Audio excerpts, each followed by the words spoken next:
Ra'iisul Wasaaraha dalka Itoobiya Abiy Ahmed iyo dhigiisa dalka Norway Erna Solberg ayaa kulan ay ku wada yeesheen magaalada Oslo ee caasimadda dalkaasi Norway waxa ay kaga hadleen sii xoojinta xiriirka labada dal iyo weliba sidii Norway ay caawimaad weyn uga geysan lahayd dhismaha ciidamada badda ee haatan Itoobiya ay ku mashquulsan tahay.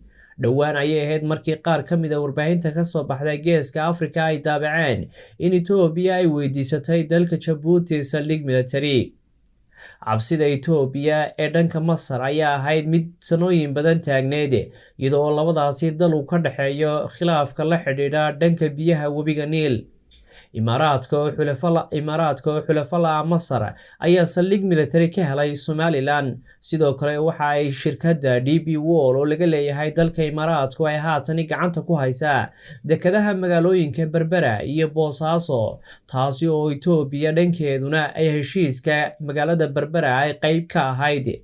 balse waxaa jira sida ay faaleeyaan khubaro badan oo dhanka arrimaha geeska ahi in cabsida Itoobiya ee dowladda Masar oo xulafo la Imaaraadku ay sii xoogeysanaysay sanooyinkii u dambeeyay.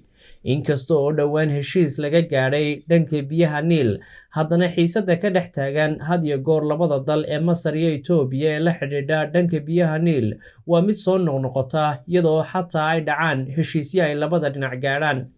waxaa si weyn isha loogu hayaa oo la eegayaa bal ciidamada Itoobiya ay samaysatay ee dhanka baddu saldhigyada ay degi doonaan iyo badaha ay ka howlgali doonaan.